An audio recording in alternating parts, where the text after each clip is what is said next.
I suppose I'm what you might call a professional first-timer. It's actually been this pattern throughout my career that I've just sort of lucked into these very interesting firsts throughout my jobs. I got to be the first content manager as one of the first 100 employees at Netflix. That was a pretty cool experience.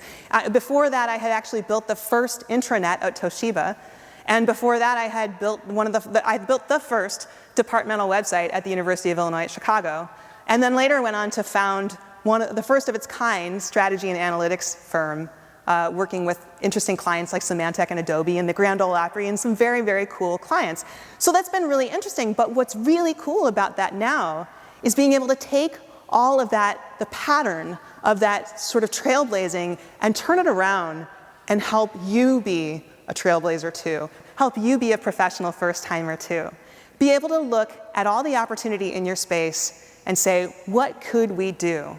That might be the first time this is how this is done, but this is how we want to set the pattern going forward. This is what we want the future to be. And if we set it this way, maybe others will follow along. Maybe we'll be setting the future based on how we want the future to be.